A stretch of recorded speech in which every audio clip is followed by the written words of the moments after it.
Alright, so my car is about 2 inches in front of my face, so I'm going to do my best to show this, but anyway, so here's the drive shaft. This is obviously the center support bearing. Mine's in okay shape because I just don't have a ton of miles and obviously not a huge amount of power. But here's the fun thing about why I'm doing what I'm doing is I don't know if you I can't get good leverage under here, but just by hand you can already see I am moving the drive shaft around in that bearing.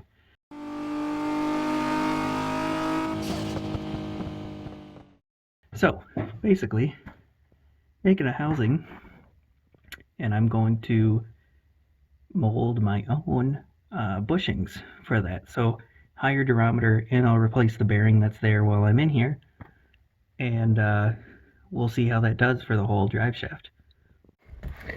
Alright, so I'm going to do my best because again I'm very close, but anyway, there's only going to be 3 bolts on the this flex disc that connect to the drive shaft. So 3 go to the output shaft on the transmission, and then the other 3 go to the drive shaft. So the 3 that go to the drive shaft are reverse thread. So make sure you don't turn them the wrong way or you're going to have a bad time. The way that you can tell is if you look at them, these are the OEM bolts. These ones have like this dimple or like a dome, like this convex dome basically into it, and these are just standard bolts that are flat on top. That's how it'll be the same thing for the side with the diff. That they'll be reverse threads. Okay, so I'm a little bit into it, but as you can see, I'm already removing this bearing, and in order to access it, I basically had to take a razor blade and, imagine that it was slid on there, and I just cut all the way around it, which exposes this metal band that is pressed on top of the bearing and that this rubber is already molded to. So this was so flimsy because, as you can see, like it's not even solid. It's just like if you can imagine a sheet that has been folded, kind of. That's what this looks like. So there's a lot of flex. Obviously, it's 2-piece. Mine already had yellow marks on it to line them up from the factory, so I'll realign those when I put it back on. Otherwise, if you do something like this on yours, make sure that you realign the marks or make your own marks. So what I'm doing now, and I can't really do one-handed, is basically I just went and got one of these regular pullers because I don't have anything that can fit in here, and I'm just going to pull this bearing off. So hopefully this comes off, and this is the replacement bearing. It's just a generic, it's a 6006-2RS, which basically means that these rubber seals here are on each side. So RS means rubber seal, and there's 2 of them. So this is the best kind of seal that you're going to get. That's what the factory one is. It just uses different letters to identify that there's 2 rubber seals. So we'll pull that one off. This one will go on, and then my custom bushing to go around this will be the next step. Alright, so it's been a little while since I've done any drive shaft work, but basically I have the bearing here now. I'm going to try and press it on there. What I've done is 3D printed basically something that I can put on top here and just try and whack it into place. Because we want to make sure this goes on even, since it is a press fit to go on here. As you can see here, I got my my new machined center carrier bearing, bushing, whatever. So I created the molds for these and 3D printed the mold and then cast it from a urethane. Now, one of the things you'll notice is that this, where it attaches to the chassis now, has basically 2, as an isolator, you know, top and bottom, because I'm concerned that this is so much stiffer and so much kind of less material here that um, it will be extremely noisy. So if it turns out that it's not that noisy, I can always make aluminum versions of this, and then it will just be a bolt-on solution where this is solid and then this is very stiff. All right, so I ended up getting this on. Yeah, you can see basically you're just going to push it up all the way to that step. And what I ended up doing was I had a spare 2x3, so I just cut them in basically 3 inches long, and then I drilled an 1.5-inch hole, and then because I was whacking the top of it with a hammer, that's how it goes on there. And I was able to press it into place. So, not a super pretty method, but the materials were free because it was just scrap, and I was able to get it on there. So now essentially all I'm going to do is I'm going to bolt in or loosely put in this side, and then once that is in place, this just slips around the bearing, and this piece will go on top.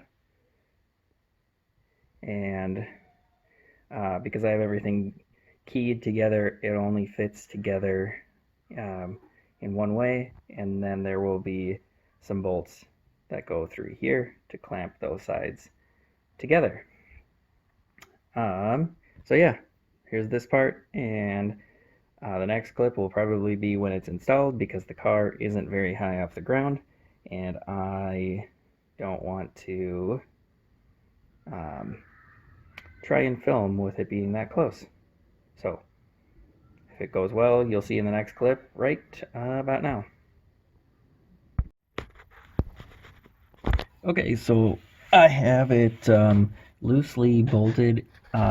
These bolts are only run like maybe halfway in, and I have those just like snug down. Not all of them are torqued into place yet. So I'm hoping that the flex of this not being in there, plus a little bit, allows me enough bending so that I can slide on the front half of this. Other than that, it's a good looking part for something that nobody is ever going to see again. Alright, this might be a little bit hard to explain, but first thing first is make sure that the lines that you have marked, that they line up front to rear, because those are the lines from when it was balanced at the factory. If you have those misaligned, you're going to have a really nasty vibration.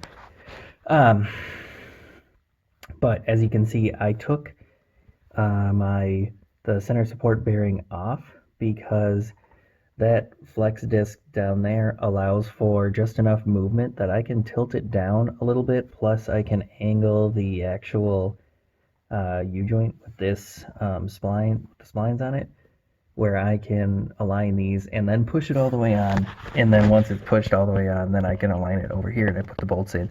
So obviously it's just sitting in there loose right now, and what I'm going to have to do is put the center support bearing on here now, which I'll show you what that looks like when I have it all put together, but this was just different than what I had previously explained. Alright, so I got it all bolted up. The two halves are aligned, and then I got these bolts to hold my halves torqued together, and I got these ones torqued together, and this is very firm. Like, I can't do anything to move it around. So I'm almost thinking that the durometer that I decided to make both of these is going to be a little bit too stiff. It matches the OEM durometer rating, which is a 70A. However, once, you know, having something that's solid versus a thin strip is going to behave significantly different. But anyway, yeah, so basically you want to either make sure that your rear wheels are off the ground so you can spin this side, or you basically just end up with everything disconnected so that you can rotate the two halves, get them aligned up, and then bolt this into position. Otherwise, pretty straightforward on putting these two halves around there. So, there we go. That's it. And I'm still waiting on some stuff for this car to be drivable, so I will have to update kind of a response to what this feels like. But if there's any additional noise, I'm probably not going to hear it just because I've got the Tome and everything else is basically a urethane or solid mount. So yeah, I do have another one of these made up that I may have an option for somebody to test one of these out on a more OEM car to see how they actually affect drivability. But that's all for now. Here's the part. Nobody's ever going to see it again. Nice and stiff. And mounts up perfect. Allows the drive shaft to stay in a very straight line and won't have this walking around in this circle. All right. That's all.